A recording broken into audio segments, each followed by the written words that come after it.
Hello and welcome to this Astranti Financial Training bite-sized video. Today's topic is really useful, not only if you're studying for your CIMA exams, but also going to be really useful for you in your career. However, if you're studying for your E2, if you're studying for your P2, or even if you're studying for your E3 level exams, this is a really important topic to familiarize yourself with, and that's the balanced scorecard.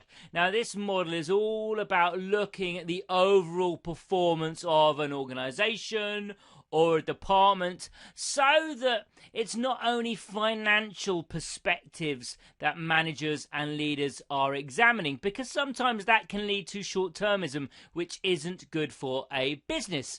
And in the balanced scorecard, Kaplan and Norton outlined 4 key areas in which company and divisional performance should be measured, so that it focuses on the short-term and the long-term needs of the organization.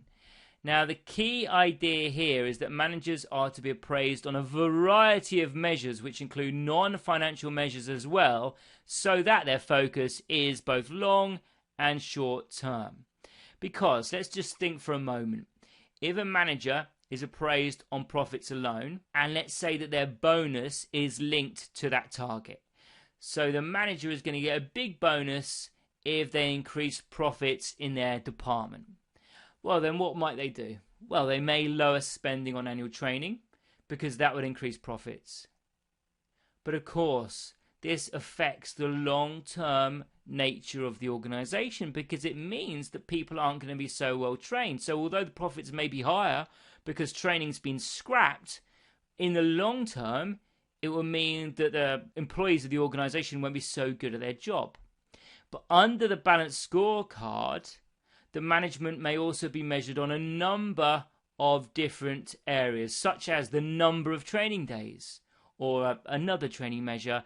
And so the manager would have to balance performance over the short term, still trying to make sure there's a profit, but also looking at different measures which help the long term, such as the training day.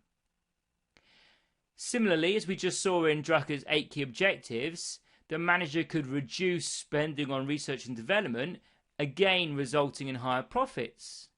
But using the balanced scorecard, it would result in a worse performance on a measure that also focused on development expenditure or number of new products released. So again, we're moving away from just focusing on the short-term, very current measure of profitability. So let's now take a closer look at the balanced scorecard. And we've got 4 different areas here. We've got our customer perspective, our internal business perspective, our innovation and learning perspective, and our financial perspective. So what we're doing here is breaking down key areas that managers could focus on. So let's take the customer's perspective first of all. So as you can probably guess, this is about focusing on the customer and making sure their needs are met. So again, bear in mind we're moving away from just short-term financial measures. And to do this, the manager may also be measured on a variety of different aspects connected to the customer and meeting their needs. So that may include customer satisfaction. So perhaps a survey may be provided and our customer satisfaction levels going up, or our customer satisfaction levels dropping, because of course that would indicate long-term kind of positives or negatives with the company as well.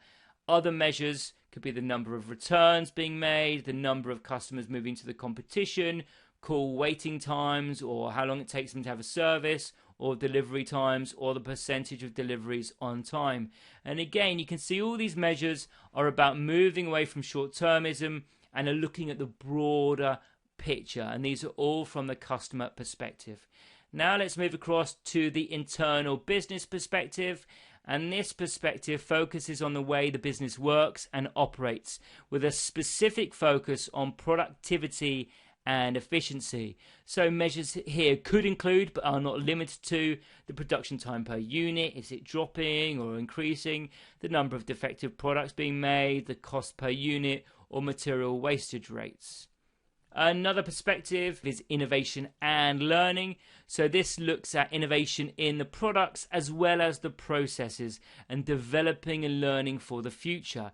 So this is more than just training, but includes any kind of organizational improvement. So measures for this could include the number of new products that are developed, the sales from new products, the development time of new products, research and development spending, the amount spent per employee on training, the number of qualified staff, the number of training programs available.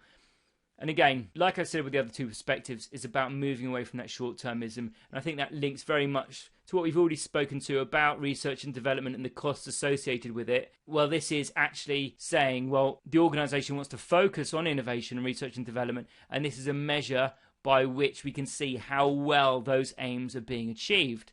And the final perspective is financial, because just like with Drucker's 8 key objectives, financial isn't forgotten. It's still vital to an organization's success because it gives an indicator of shareholder wealth and the ability of the organization to survive long term. So it does have to be kind of included and also balanced against the other factors. So the measures here could be the profits or the return on investment or residual income or costs through variance analysis or sales made.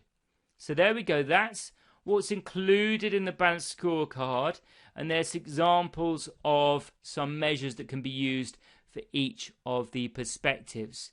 So there we go. There's everything that you need to know about the balanced scorecard in about 15 minutes or so. Now, this balanced scorecard bite size was taken from one of our tuition videos, and on our website we've got a video on any topic you can name in the CIMA syllabus. So perhaps there's something you need to refresh or revise, then be sure to check out one of our videos. But maybe you think, no, I'm pretty sure I now know everything that I need to know to get a smashing CIMA result. And if that's the case, then can I suggest you try yourself out, you test yourself out with one of our mock exams or one of our exam practice kits to see some real kind of CIMA based questions so you'll know what to expect when you sit that exam. But perhaps you just want more of these bite-sized videos, and if that's the case, be sure to like this video and subscribe to our channel. Thank you very much for watching this today, and good luck with your exams.